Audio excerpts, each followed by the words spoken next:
মুখ্যমন্ত্ৰীৰ গাদী বচাও formula vote চুৰ কৰিবই অসমৰ ভোটাৰ তালিকাত লাখ লাখ ভুৱা ভোটাৰ চৰকাৰ নিৰ্বাচন আয়োগৰ কৰ্মকাণ্ডক ধিক্কাৰ বিৰোধী এছআৰৰ অচিলালৈ ভোটাৰ তালিকাত কৰা জালিয়াতিক লৈ উত্তাল ৰাজ্য অখিল গগৈৰ বিস্ফোৰক অভিযোগ প্ৰতি সমষ্টিত 10,000কৈ বিজেপিৰ ভোট বৃদ্ধিৰ বাবে বিধায়কসকলক মুখ্যমন্ত্ৰীয়ে হুইপ জাৰি কৰিছে গৌৰৱ গগৈৰ দাবী বিহাৰ উত্তৰ প্ৰদেশৰ ভাড়াতীয়া ভোটাৰেৰে গাদী ৰক্ষা কৰিব খুজিছে হিমন্ত বিশ্বই ভাড়াতীয়া অনা অসমীয়া ভোটাৰেৰে বিজেপিয়ে পুনৰ 5 বছৰলৈ অসমত প্ৰভাৱ বিস্তাৰ কৰিব বিচাৰিছে দেৱব্ৰত শইকীয়া লুৰিণজ্যোতিৰ ক্ষোভ বিজেপিৰ শ্ৰুতলিপি মতে নিৰ্বাচন আয়োগে জালিয়াতিৰ আশ্ৰয় লৈছে নমস্কাৰ নিউজ অন নৰ্থ ইষ্টৰ আজিৰ এই প্ৰতিবেদনলৈ আপোনাক স্বাগতম আপুনি চাই আছে দেশৰ এটা অগ্ৰণী নিৰ্ভীক নিৰপেক্ষ আৰু বহুভাষিক channel news on north east voter তালিকাৰ বিশেষ সংশোধনীৰ বিসংগতিক লৈ উত্তপ্ত হৈ উঠিছে বিৰোধী চৰকাৰ নিৰ্বাচন আয়োগৰ কৰ্মকাণ্ডক লৈ সৰব হৈ উঠিছে ৰাজ্যৰ বিৰোধী ৰাজনৈতিক দল বিহাৰ উত্তৰ প্ৰদেশৰ পৰা আমদানিকৃত ভাড়াতীয়া ভোটাৰেৰে বিজেপি দল চৰকাৰে ৰাজ্যত পুনৰ নিৰ্বাচনী বৈতৰণি পাৰ হোৱাৰ কুচকাৱাজ চলাইছে বুলি বিৰোধীয়ে উত্থাপন কৰিছে গুৰুতৰ অভিযোগ জবাবদিহি কৰিছে শাসকীয় দল চৰকাৰ নিৰ্বাচন আয়োগক এখোজ আগুৱাই মুখ্যমন্ত্ৰী ডক্টৰ হিমন্ত বিশ্ব শৰ্মাই প্ৰতিটো সমষ্টিতে 10,000কৈ বিজেপিৰ ভোট বৃদ্ধিৰ বাবে শাসকীয় বিধায়কসকলক হুইপ জাৰি কৰা বুলি বিস্ফোৰক অভিযোগ উত্থাপন কৰিছে ৰাইজৰ দলৰ সভাপতি তথা শিৱসাগৰৰ বিধায়ক অখিল গগৈ ভোটাৰ তালিকাক লৈ সংঘটিত ব্যাপক জালিয়াতি সন্দৰ্ভত মন্তব্য কৰি তেওঁ কয় মুখ্যমন্ত্ৰী হিমন্ত বিশ্ব শৰ্মাই বিধায়কসকলৰে সভা অনুষ্ঠিত কৰি সকলোকে নিজ নিজ সমষ্টিলৈ পঠিয়াই দিছে যাতে সকলো বিধায়কে বিজেপিয়ে লাভ নকৰা 10,000কৈ ভোট কৰ্তন কৰিব পাৰে এই স্থানত বিজেপিয়ে পাব পৰা কিছুমান ভুৱা ভোটাৰ অন্তৰ্ভুক্ত কৰিবলৈও তেওঁ নিৰ্দেশ জাৰি কৰিছে আছুকে ধৰি জাতীয় দল সংগঠনসমূহক সমগ্ৰ বিষয় সন্দৰ্ভত সতৰ্ক হ'বলৈও তেওঁ আহ্বান জনাইছে আপোনালোকে খবৰ ৰাখক আপোনালোকে আচলতে খবৰ ৰাখিব লাগে সংবাদ মহলে সাংবাদিকসকলে খবৰ ৰাখিব লাগে কিন্তু দুৰ্ভাগ্যজনকভাৱে সাংবাদিকসকলে এই খবৰটো এতিয়ালৈকে অসমৰ মানুহক দিব পৰা নাই যে হিমন্ত বিশ্ব শৰ্মাৰ নেতৃত্বত দিছপুৰত এখন সভা হৈ সকলোবিলাক এমএলএ মানে তেওঁলোকৰ দলৰ এমএলএবিলাকক লগত লৈ এটা সিদ্ধান্ত লৈছে যে এইবাৰ নিৰ্বাচনৰ আগত এটা সমষ্টিৰ পৰা 10,000 ভোট যিবিলাকক বিজেপিক ভোট নিদিয়ে তেনেকুৱা মানুহৰ নাম ভোটাৰ তালিকাৰ পৰা কৰ্তন কৰি দিব লাগে কাটি দিব লাগে মই বুকুত হাত থৈ কৈছোঁ মই গেৰাণ্টি দি কৈছোঁ এইটো মোৰ একেবাৰে তাত বহি থকা এমএলএৰ পৰা অহা মোৰ একদম অথেণ্টিক খবৰ যে হিমন্ত বিশ্ব শৰ্মাই সকলো এমএলএকে পঠিয়াই দিছে বিএলঅ'বিলাকক নিৰ্দেশ দি দিছোঁ যে প্ৰত্যেকটো সমষ্টিৰ পৰা 10,000 ভোট যি বিজেপিক নিদিয়ে ভোট খ্ৰীষ্টানৰ ভোট মুছলিমৰ ভোট আৰু পৰম্পৰাগতভাৱে বিজেপিক নিদিয়া যিবিলাক ভোট সেই ভোটবিলাক ভোটাৰ তালিকাৰ পৰা নাইকিয়া কৰি দিবৰ কাৰণে নিৰ্দেশ দিছে আপোনালোকে যিকোনো এজন বিএলঅ'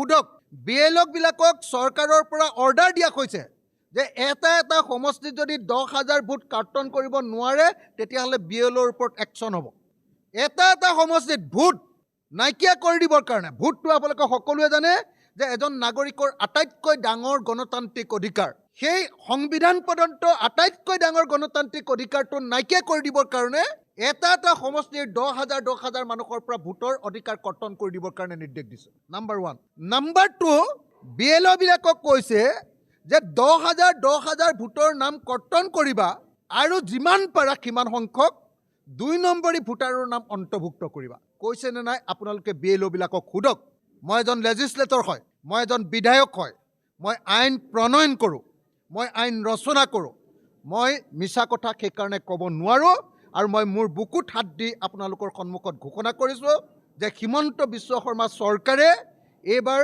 বিজেপিৰ বিধায়কবিলাকক পঠিয়াই দিছে এইকেইদিন দায়িত্ব দি পঠিয়াই দিছে যে এইকেইদিনত ভোটাৰ তালিকাৰ সংশোধন হ'ব তেওঁ কৈছে যে মুখ্যমন্ত্ৰীয়ে বিএলঅ'বিলাকক নিৰ্দেশ দি দিছে যে 10,000কে ভোটৰ নাম কাটিব লাগিব আৰু হিমন্ত বিশ্ব শৰ্মা বিজেপিক ভোট দিয়া উত্তৰ প্ৰদেশ বিহাৰ হাৰিয়ানাৰ ভোট নতুনকৈ কিছু ভৰাব লাগিব 2 নম্বৰী ভোট আৰু ভোট ভৰাই এইবাৰ ভোট চুৰি কৰাৰ ব্যৱস্থা কৰিব লাগিব এইটো দিছে সেইকাৰণে মই আপোনালোকক কৈছোঁ আজি যোনে সমীক্ষা এইটো হ'ল এই যে সমীক্ষা বুলি কৈছে এই সমীক্ষাটো হ'ল বিজেপিৰ ইলেকশ্যন ষ্ট্ৰেটেজিৰ এটা পাৰ্ট এতিয়া 5টা 6টা এনেকুৱা সমীক্ষা উলিয়াই দি ক'ব যে হিমন্ত বিশ্ব শৰ্মাক এতিয়া মুখ্যমন্ত্ৰী হিচাপে আটাইতকৈ বেছি মানুহে বিচাৰে আৰে ভাই পৃথিৱীৰ আটাইতকৈ 2 নম্বৰী মানুহটোক কোনে মুখ্যমন্ত্ৰী হিচাপে আকৌ দ্বিতীয়বাৰ বিচাৰিব কোন মানুহে বিচাৰিব কওকচোন আপুনি? আৰু মামাই এবাৰ ভয় খাই লৈ এটা সমষ্টিত 10,000 ভোট কমাব খুজিছে। হয়নে নহয় গেৰাণ্টি? এজন BLক সুধি চাওক আপোনালোকে, এজন BLক সুধি চাওক। মই মোৰ শিৱসাগৰৰ BLক সুধিছোঁ, মই বৰপেটাৰ BLক সুধিছোঁ, মই গোৱালপাৰাৰ BLক সুধিছোঁ, মই গুৱাহাটীৰ BLক সুধিছোঁ, প্ৰত্যেকজন। আৰু অন্তত পক্ষে 3জন মোক বিজেপিৰ বিধায়কে কৈছে যে আমি 10,000কে ভোট আমাৰ সমষ্টিবিলাকত কাটি দিম, তহঁতি কি কৰিব পাৰিবি, এনেকৈ কৈছে মোক। আমি বিৰোধী দলবিলাক একলগ হ'লোৱে, কংগ্ৰেছ, ৰাইজৰ দল, জাতীয় পৰিষদ, CPI, CPM, CPIML আৰু APHLC। আমি 3টা দল, এই 7টা দল আমি একলগ হ'লোঁ। আৰু এই 7টা দল একলগ হ'লোঁ কাৰণে হিমন্তৰ মাথাই কাম কৰা নাই। সেইকাৰণে তেওঁ কি কৰিব কি নকৰিব কৰি এতিয়া এটা সমষ্টিৰ পৰা 10,000 ভোট কাটি দিব খুজিছে। ইপিনে বিহাৰ, উত্তৰ প্ৰদেশৰ ভাড়াতীয়া ভোটাৰেৰে হিমন্ত বিশ্ব শৰ্মাই এইবাৰ বিধানসভাৰ নিৰ্বাচনী বৈতৰণি পাৰ হ'বলৈ চেষ্টা চলোৱাৰ অভিযোগ উত্থাপন কৰিছে প্ৰদেশ কংগ্ৰেছৰ সভাপতি তথা লোকসভাৰ বিৰোধী উপদলপতি গৌৰৱ গগৈয়ে। তেওঁ কয়, মুখ্যমন্ত্ৰী হিমন্ত বিশ্ব শৰ্মাই চকি যাব বুলি শংকিত হৈ পৰিছে, কাৰণ ৰাইজ এতিয়া বিজেপিৰ বিৰুদ্ধে একত্ৰিত হৈছে। খিলঞ্জীয়া অসমীয়া মানুহে হিমন্ত বিশ্ব শৰ্মাক চকীৰ পৰা আঁতৰাব বিচাৰিছে। সেয়েহে তেওঁ ভূমিপুত্ৰ খিলঞ্জীয়া ৰাইজৰ ভোটৰ মূল্য নাইকিয়া কৰি দিব বিচাৰিছে। বিহাৰ, উত্তৰ প্ৰদেশৰ মানুহৰ ওপৰত তেওঁ এতিয়া নিৰ্ভৰশীল হ'বলগীয়া হৈছে। ইপিনে ভাড়াতীয়া অনা অসমীয়া ভোটাৰৰ যোগেদি অসম চুক্তি নস্যাৎ কৰি বিজেপিয়ে সংবিধান ধ্বংসকাৰী কাম কৰিব বিচাৰিছে। সেয়েহে প্ৰতিটো সমষ্টিতে জালিয়াতিৰে 5,000 পৰা 10,000 ভোট বৃদ্ধিৰ ষড়যন্ত্ৰ অব্যাহত ৰাখিছে। তেওঁ কয়, অসমৰ খিলঞ্জীয়া জনসাধাৰণৰ অস্তিত্ব ৰক্ষাৰ স্বাৰ্থত অসম চুক্তিৰ আধাৰত হোৱা ৰাষ্ট্ৰীয় নাগৰিকপঞ্জী উন্নীতকৰণৰ প্ৰক্ৰিয়া সম্পূৰ্ণ কৰাৰ পৰিৱৰ্তে বিজেপি চৰকাৰে SR বা বিশেষ সংশোধন প্ৰক্ৰিয়াৰ জৰিয়তে ৰাজ্যখনত এক ভয়াৱহ ষড়যন্ত্ৰত লিপ্ত হৈছে। এই প্ৰক্ৰিয়াটো আচলতে অসমৰ ডেমোগ্ৰাফি সলনি কৰি দিয়াৰ এক কৌশল। যি সময়ত অসম চুক্তিৰ আধাৰত 1971 চনৰ 24 মাৰ্চৰ পাছত অহা বিদেশীক বহিষ্কাৰ কৰিব লাগিছিল, সেই সময়ত বিজেপিয়ে 19 লাখ মানুহক বাদ দিয়া NRC-খনকে আওকাণ কৰি নতুনকৈ অচিনাকি মানুহৰ নাম ভোটাৰ তালিকাত ভৰাইছে। ৰাহুল গান্ধীয়ে এই বিষয়ত সংবাদমেল পাতি সতৰ্ক কৰি দিয়াৰ পাছতো নিৰ্বাচন আয়োগ বা চৰকাৰে কোনো ব্যৱস্থা লোৱা নাই। বৰঞ্চ চৰকাৰী হেঁচাত পৰি BLOসকলৰ মানসিক চাপ বৃদ্ধি পাইছে, আনকি মৃত্যুৰ দৰে দুৰ্ভাগ্যজনক ঘটনাও ঘটিছে। বিজেপিৰ এই হিন্দুত্ববাদী সাম্ৰাজ্যবাদ আৰু এক দেশ এক ভাষাৰ এজেণ্ডাই অসমৰ ভাষা সংস্কৃতি আৰু খিলঞ্জীয়া ৰাজনৈতিক অধিকাৰলৈ চৰম ভাবুকি কঢ়িয়াই আনিছে। অসমৰ জনসাধাৰণ এই ষড়যন্ত্ৰৰ বিৰুদ্ধে সজাগ হোৱাৰ সময় সমাগত। আমাক প্ৰব্ৰজনকাৰীৰ বোজাত জাপি দিয়া SR নালাগে, আমাক লাগে এখন নিকা আৰু বিদেশীমুক্ত অসম। মধ্যে গোপন নিৰ্দেশ শাসকীয় দলৰ ফালৰ পৰা আহিছে যে একদম অন্তিম মুহূৰ্তত কমেও 5,000 পৰা 10,000কৈ অচিনাকি মানুহৰ নাম এই ভোটাৰ তালিকাত প্ৰতিটো বিধানসভা সমষ্টিত অন্তৰ্ভুক্ত হ'ব লাগে, যাতে ভাড়াতীয়া অনা অসমীয়া ভোটাৰৰ যোগেদি অসম চুক্তিক নস্যাৎ কৰি মানে বিজেপিৰ যিটো সাম্ৰাজ্যবাদ, তেওঁলোকৰ যিটো ফেচিষ্ট সংবিধান ধ্বংসকাৰী চৰকাৰখন আৰু 5 বছৰলৈ আনিব পাৰে আৰু অসম চুক্তিক আঘাত হানিব পাৰে। আৰু তাৰে স্পষ্ট প্ৰমাণ গুৱাহাটীৰ মাজমজিয়াত আজি অসমীয়াৰ প্ৰতিদিন যি চেনেল আপোনাৰ টাইমত স্পষ্টভাৱে দেখাইছে। গুৱাহাটীৰ হাইকোৰ্টৰ একেবাৰে কাষতে মহম্মদ তৈবুল্লাহ পথৰ দুঘৰ মানুহ হাউচ নাম্বাৰ 44, হাউচ নাম্বাৰ 15ৰ কথা কোৱা হৈছে। হাউচ নাম্বাৰ 44ত 4জনৰ জেগাত অতিৰিক্ত 4জন ক'ৰবাৰ বিহাৰী বা হিন্দীভাষী মানুহৰ নাম ভৰোৱা হৈছে। ঠিক তেনেকৈ হাউচ নাম্বাৰ 2ত কাজী নেকিব থাকে, তেওঁৰ মাত্ৰ পৰিয়ালৰ 2জন সদস্য, তাৰ জেগাত আৰু 3জন অতিৰিক্ত সোমোৱা হৈছে। আৰু এনেকুৱা কৰি আমি বিধানসভাত এই প্ৰশ্নটো অসম চুক্তি ৰূপায়ণ মন্ত্ৰী যিজনে যোৱাকালি বোধকৰো প্ৰেছ কনফাৰেন্সত কৈ আছে যে ৰাষ্ট্ৰীয় দলৰ লগত যোগদান কৰাটো খুব জৰুৰী অসমৰ উন্নয়নৰ কাৰণে।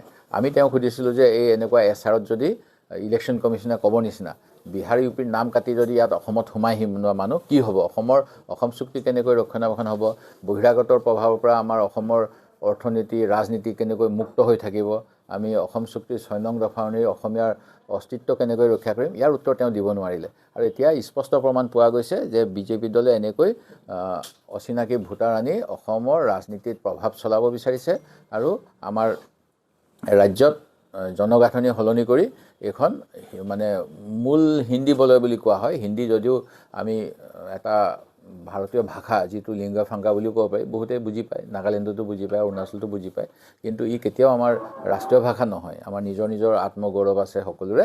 এই মানে হিন্দুত্ববাদী হিন্দী আৰু এক দেশ এক ধৰ্ম এইবিলাকৰ আধিপত্য বিস্তাৰ কৰিবলৈ এটা খুব বেয়া প্ৰচেষ্টা লৈছে আৰু ইয়াৰ প্ৰতিবাদ কৰিবই লাগিব, আমি কৰিম।